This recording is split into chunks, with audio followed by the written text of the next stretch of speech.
Oh ben, le cinéma, ça a été un hasard, moi. C'est-à-dire que je plongeais dans mon quartier.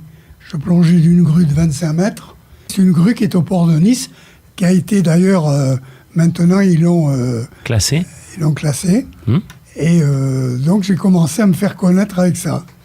Et quand je suis rentré d'Algérie, ils me cherchaient donc pour faire ce film avec Grégory Peck, pour plonger du haut du mât du bateau corsaire, qui faisait à peu près 20-25 mètres. Qu'est-ce qui vous a donné envie de sauter de cette grue? Pourquoi avoir fait ça? Ben, ça, c'est pas inventé, c'était que j'étais un peu casse-cou, de tout jeune. C'est-à-dire que, bon, c'était des choses qui n'étaient pas préparées à l'époque. Hein. Bon, maintenant, après, grâce à Gilles Delamarre, nous sommes devenus des cascadeurs qui préparaient nos cascades. Et ensuite, on posait beaucoup moins de risques, parce que tout était préparé. Et malheureusement, Delamarre est mort à cause d'une bêtise dans un film. Et ça a été notre parrain à tous, quoi. Voilà. Et alors, de là, vous allez intégrer le monde du cinéma au travers de Alex Ménery. Alors par contre, je précise juste que c'est un élément qu'on apprend dans votre court-métrage, Thierry Genovese. Donc à ce moment-là, on vous recherche, vous particulièrement, parce qu'à l'époque, en fait, personne ne pouvait effectuer cette cascade à votre place. À l'époque, personne ne pouvait effectuer cette cascade à votre place. Qu'est-ce qui vous a donné envie de vous lancer dans le monde du cinéma à ce moment-là? Parce qu'on pourrait peut-être refuser aussi. Ben, c'est-à-dire que j'ai commencé Vivre pour vivre avec Claude Lelouch, où j'ai réglé la guerre au Vietnam et les mercenaires au Congo avec mon équipe. J'avais formé l'équipe de 15 bonhommes. Et c'était tellement bien fait qu'ils ont cru que c'était des documents authentiques. Donc, si vous voulez, le film de Lelouch m'a un peu fait connaître. Et après, je suis parti là-dessus, quoi. Voilà. Et après, j'ai pas arrêté, j'ai fait quand même 150 films. Hein. Bien entendu, je vais aussi présenter Thierry Genovese, qui est donc mon autre invité. Vous êtes l'auteur d'un court-métrage dont on va parler. D'où vous vient l'idée de réaliser un court-métrage, un documentaire plus exactement? Alors moi, j'ai commencé comme Pierre, sauf qu'à la différence, cascadeur, moi j'ai fait cascadeur ponctuel, c'est-à-dire j'étais au hasard de ma vie, dans un autre métier, c'est-à-dire j'étais un entrepreneur qui faisait des ravalements de façade, donc rien à voir avec le cinéma. Donc je suis arrivé à la Victorine et puis un jour j'ai un copain qui m'a dit « Dis donc, de profil tu ressembles à Philippe des To Be Free ». Je dis « Ah bon, c'est quoi ce cinéma, c'est qu'à de le dire ».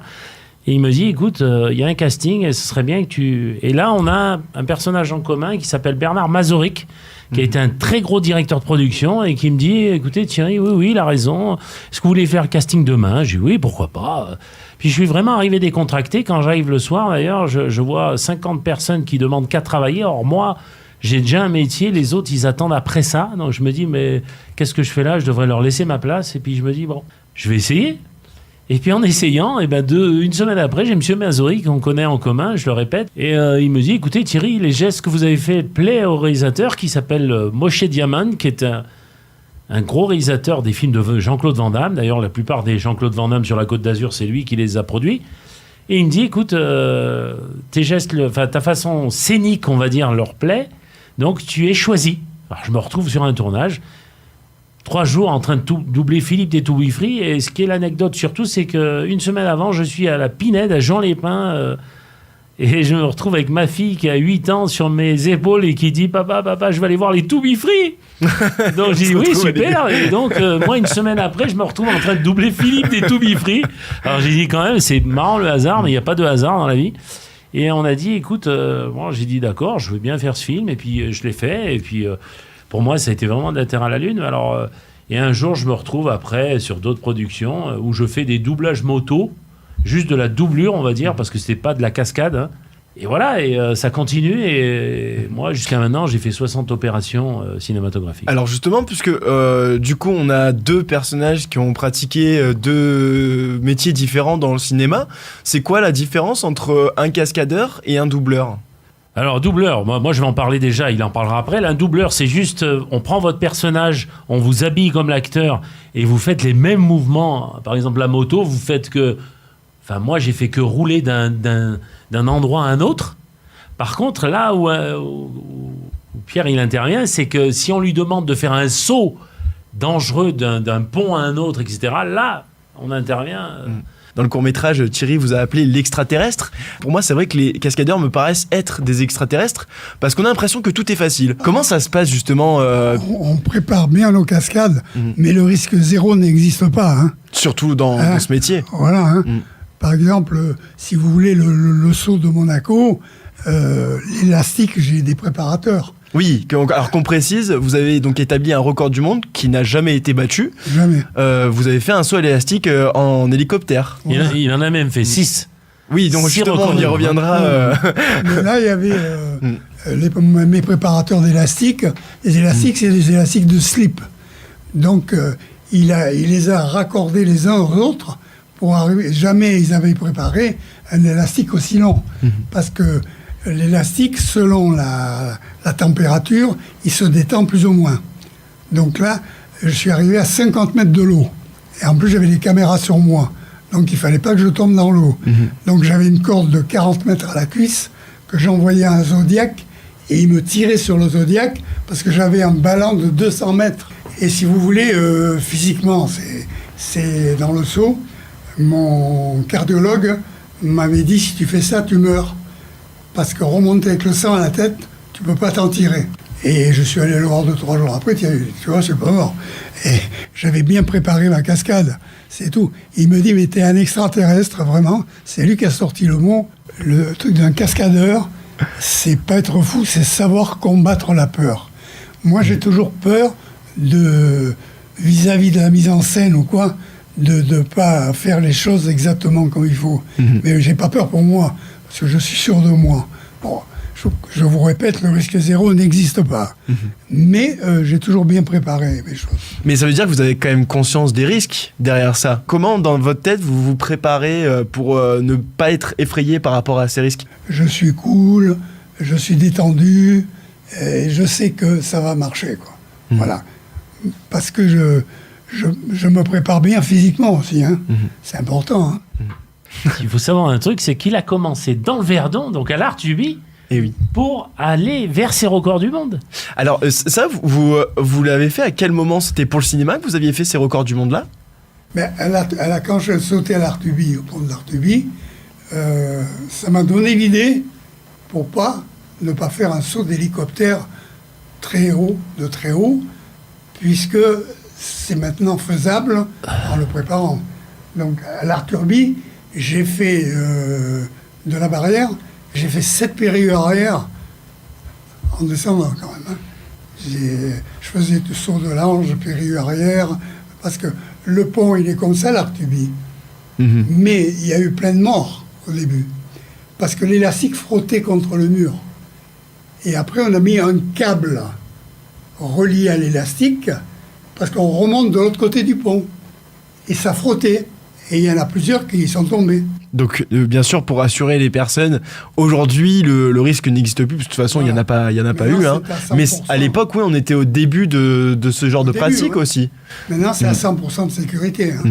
D'ailleurs, c'est des amis qui font ça depuis des années. Mais vous avez pris le même risque je veux dire, quand vous faisiez vos sauts à l'élastique, il y avait le même risque que la corde frotte contre le mur? Ou vous étiez mieux préparé? Moi, j'avais préparé avec un câble. C'était le câble. Parce que je vous dis, on saute là, mais on remonte de l'autre côté. Donc je disais aux caméramans et tout, pour me prendre, il faut vous mettre de l'autre côté, parce qu'on passe sous le pont. Alors, on peut dire que c'est un peu un besoin d'adrénaline d'un côté pour un cascadeur de continuer, parce que en fait, au final, vous arrêtez votre carrière au cinéma. Déjà, on va parler de cet arrêt. C'était quoi? C'était une obligation pour vous de devoir arrêter le cinéma à ce moment-là? Quand j'ai arrêté le cinéma, j'ai eu l'idée des records. C'était une envie de changement que vous aviez. Voilà. Il n'a pas vraiment arrêté parce qu'entre-temps, là, il a tourné un petit truc là où il a encore fait une cascade, justement pas très loin à la Faïence, là. J'ai donné des conseils à des comédiens. De toute façon, au niveau, ce qu'il faut penser, il faut bien penser à une chose, c'est que 2 cascadeurs, on devient stunt coordinateur, on devient coordinateur de cascade. Il faut d'abord être cascadeur pour coordonner après. Mais justement, Pierre, c'est un des premiers à avoir fait les deux. C'est-à-dire qu'à Nice, il fait son plongeon de cette grue, et après, il va être reconnu dans le métier, et il va devenir coordinateur de cascade très vite. par rapport à des gens comme Delamarre. Les plus grands cascadeurs, il faut le savoir dans l'histoire, c'est leur maître, si on peut dire, c'est Gilles Delamarre et Claude Carriez. Mais c'est vrai qu'à Nice, ils ne se rendent pas compte. D'ailleurs, on peut en parler, même s'il n'est pas fait. Moi, je viens d'écrire un livre sur Pierre, où là, on cherche un éditeur. Hein. Ça, c'est aussi une bagarre. Et j'explique dans le livre qu'à Nice, il y a quelqu'un qui s'appelle Pierre Rosso et qui crée justement ce métier par rapport aux Parisiens. C'est vrai, il faut le dire, le Parisien, quand on est à Paris, on est plus en évidence dans le cinéma parce que tout se passe à Paris. Mais à Nice, il y a quelqu'un qui est là, qui fait son plongeon de cette grue, qui va être reconnu par les studios de la Victorine, qui était à l'époque le plus grand studio d'Europe, et qui l'est toujours. Mais bon, il y en a d'autres qui sont malheureusement arrivés, comme les studios de Babelsberg en Allemagne, les studios en Hongrie qui sont super techniques parce que ça a évolué. Mais la Victorine, justement, la chance qu'on a, c'est qu'on en parlera, de la Victorine qui est devenue les studios Riviera vont redevenir les studios de la Victorine parce que le maire a décidé de relancer le cinéma à Nice. Mais alors, ça veut dire que sur la Côte d'Azur, où les gens qui ont les yeux et les oreilles ouverts vers la Côte d'Azur, donc vous connaissent, entendent parler de vous, vont faire appel aussi à vous, mais à Paris, il y a ce voile et malheureusement, c'est-à-dire que lui, on vous met pas, il a la chance d'être bien en rapport avec Claude Carriez, qui est un des gros cascadeurs de l'époque, qui a géré des cascades à Paris, et qui, comme il dit lui, s'envoie du travail. C'est-à-dire, si à Nice, il y a du boulot, et s'il y a à Paris, ils s'appellent tous les deux, et ils se font travailler mutuellement. C'est-à-dire que d'un côté... Rémi Julienne, par exemple, il arrive sur le tournage de Fantomas, parce qu'il est champion de France de motocross, parce que Gilles Delamarre décède, justement, ce deuxième grand cascadeur, qui a géré, par exemple,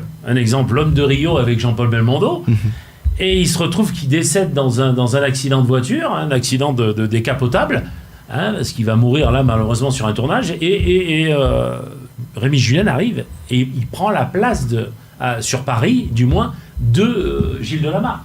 Mais si Pierre se retrouve à Paris, c'est Pierre qui continue. D'accord, donc oui, finalement... Moi, la mort de Gilles, qui s'est retourné avec une Floride, c'est une voiture qui tenait pas la route, et ils ont fait faire 5 ou 6 fois la cascade, et à un moment donné, le metteur en scène a dit « Il y a encore une tache de soleil, tu me la refais ». Et là, il s'énerve, et il dit « Vous êtes jamais content ». Il est parti trop vite, il s'est retourné, et il a pris le déflecteur dans la tempe, et s'est tué net. Mince. Et de là, on m'a envoyé à Rome, parce que c'est lui qui devait partir à Rome. Et à Rome, pour travailler avec des cabriolets. Et je faisais des tonneaux avec des cabriolets. C'est-à-dire que j'avais mis une barre derrière le tonne cover du truc, j'avais mis une barre, j'avais enlevé le siège passager, une poignée au sol, et je me retournais, je me couchais. J'ai des petites questions pour vous, Pierre Rosso, parce que j'imagine forcément que être cascadeur, ou plutôt un cascadeur, peut susciter des vocations, notamment peut-être chez les plus jeunes qui nous écouteront. Si on parle déjà de votre enfance... J'étais déjà casse-cou étant à quartier du port de Nice, et c'est de là que je plongeais des grues, quoi. C'est là où je me suis fait connaître en faisant des bêtises étant tout jeune. C'est parti de là, quoi. Mais j'ai toujours été un peu casse-cou. Là, on préparait rien. Bon, après, c'est devenu quand même un métier sérieux. C'est-à-dire que des accidents, il n'y en a plus. On va juste remettre un chiffre en avant. Donc, votre record le plus haut saut à élastique que vous avez fait, c'est de combien de mètres ? 8,50. Voilà. Donc, quand on prend par exemple le pont de Millau, il me semble que le pont de Millau fait 264 mètres au plus haut pilier. J'ai un bon talon. Le roc, c'est 188 mètres de haut, il me semble. Alors, on va dire 180 mètres à l'approximatif, mais c'est quand même presque 200 mètres de haut. Donc, imaginez 850 mètres. Ça fait, donc 200 mètres, ça fait plus de 4 fois le roc. Je voudrais justement, poser ces fameuses questions que je vous avais évoquées, Pierre Rosso, par rapport donc au métier de cascadeur. Si on souhaite devenir cascadeur, quelles sont les qualités qu'on doit avoir ? Il faut être d'abord très sportif, conscient de bien préparer ses cascades pour pas avoir d'accident. Mais bon, c'est vrai, ça peut arriver, hein, à le risque zéro. Et il faut être sérieux dans ce qu'on prépare et avoir une équipe sérieuse. Est-ce qu'au travers d'un casting, on peut devenir cascadeur ? Non. Donc on est obligé maintenant de faire quoi ? De passer par une école pour... Moi, on Ouais. m'avait demandé de former une école. Mhm. Bon, j'ai dit, je forme une école pour quoi faire ? J'ai dit, il n'y a pas assez de films. Je vais prendre de l'argent à des mecs qui sont pas sûrs de travailler. Mhm. Donc, j'ai jamais voulu le faire. Hein. Voilà. Mais est-ce que maintenant on peut dire, avec tous les films qu'il y a, qu'on peut trouver une place quand même, ou c'est quand même compliqué ? Non, c'est compliqué parce qu'il y a beaucoup de monde au portillon. Mhm. Pierre, il a eu la bonne époque. Hein, l'époque où il fallait attention. La bonne époque, on est bien d'accord. Quand vous voyez Georges Lautner, réalisateur des Tontons Flingueurs, du Professionnel, etc., tous ces grands films avec qui il a tourné avec Jean-Paul, par exemple, Delon aussi, hein, il a fait 2-3 films. Maintenant, il y a trop de monde au portillon. Avant, c'était plus facile. Maintenant, il faut peut-être aller devant la porte du chef d'un coordinateur de cascade et frapper et dire bonjour, je me présente. Donc Pierre Rosso, vous l'avez compris, c'est quand même un personnage assez important dans le monde du cinéma. Il a aussi marqué le monde du cinéma de son empreinte. Je vous invite à en apprendre plus en allant découvrir le court-métrage de Thierry Genovese. Justement, Thierry Genovese, parlons un petit peu de ce court-métrage qu'on va retrouver prochainement dans des festivals. Alors Rosso l'extraterrestre, bah écoutez, il a eu la chance d'être remarqué au marché du film à Trouville, donc du 4 au 10 septembre à peu près. Donc là, c'est loin de chez nous pour l'instant. Oui, malheureusement, c'est loin de chez nous. Après, je l'ai envoyé à 18 festivals, une vingtaine de festivals dans le monde. On attend les retours, parce que ça commence qu'en septembre, à peu près octobre, les retours. On va voir. J'ai bien sûr contacté d'autres télés, d'autres radios, mais pour le moment, vous, c'est très bien que vous nous ayez reçus. Je le répète, puisque les records du monde de Pierre, c'est dans le Verdon. Donc la suite, Radio Verdon. c'est génial. Et après, écoutez, 18 minutes, donc 16 minutes au portable. Alors je voudrais le signaler. Oui, pour alors les gens qui ont voilà. peur de faire des films. Je vais être peut-être Patrice Lecomte, réalisateur très connu, est contre ça, mais Claude Lelouch qui n'est pas contre, puisqu'il vient d'acheter une école à Beaune, là, vers la région de Mâcon, Dijon et compagnie, et il va faire des courts-métrages avec des portables. Moi, je viens de le faire avec le S6 Edge Plus, et le reste, j'ai fait 2 minutes à la GoPro, à ma GoPro.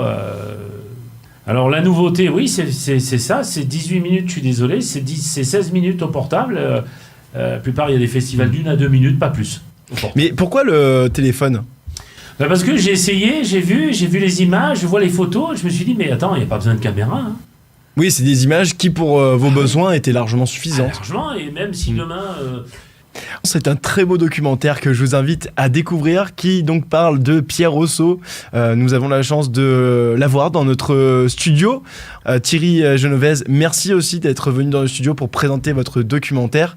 Donc on retrouvera très prochainement pour vous suivre et pour découvrir tout simplement votre documentaire, puisqu'il sera ouvert au public à un moment. À un moment ou à un autre, oui, quand les festivals auront fait le tour, on sera obligé de le mettre sur Internet. Il faut être un petit peu patient là pour le moment. Voilà, pour le moment, il faut être patient, on est au début. Et merci Radio Verdon, je le répète, parce que vous avez eu le feeling. C'est là où il a fait ses records du monde. Et puis surtout parce que nous, on aime donner la chance. Ça a été un grand plaisir de venir ici. Et parce que vous êtes très sympathique. Merci beaucoup, Pierre Rosso. Le plaisir, j'éprouve le même plaisir que de vous avoir dans mes studios. J'en perds même mes mots là, justement. J'arrive même plus à construire mes phrases. Mesdames et messieurs qui nous écoutez en ce moment même, donc il faudra un petit peu de patience pour découvrir ce court-métrage. On peut vous suivre sur Facebook. Alors je reprécise tout d'abord le site internet de Pierre Rosso pour découvrir l'étendue de ce personnage. Donc vous tapez pierrerosso.com sur internet. On vous trouve www.pierrerosso.com. Voilà, et donc Pierre Rosso, R-O-2-S-O, Voilà. pour préciser Pierre, là je... Alors, je le répète, il y a un Belmondo, un De Niro, un Pacino, mais il n'y a qu'un Rosso. Joli, mais en plus ça rime à chaque fois. C'est ça qui est beau. Les noms de famille qui finissent par O ont des grandes. C'est des gros cascadeurs. Non, c'est des grandes oui, carrières. des grandes carrières. Parce que les autres sont parce que des acteurs, malgré que Jean-Paul a fait les deux. Mais pour signaler aussi ma page Facebook GT Maurice Production. Vous allez voir les photos, le tournage. J'alimente souvent. Il n'y a pas de site ouvert parce que pour le moment, j'en vois pas la nécessité. Voilà. Les réseaux sociaux se suffisent Facebook, à eux-mêmes. GT Maurice Production, c'est facile à trouver. Il y a un gros like sur la page. C'est gentil pour tout le monde qui nous suivront. En tout cas, qui suivront ce monsieur qui est vraiment un extraterrestre. Mais Belmondo, c'est un homme irremplaçable. Un acteur irremplaçable. Mais vous l'êtes aussi. Merci. Rosso l'extraterrestre, un documentaire à surveiller puisqu'il sortira dans un petit moment à l'attention du public. Il faudra être patient. En attendant, suivez GT Movies Production sur Facebook pour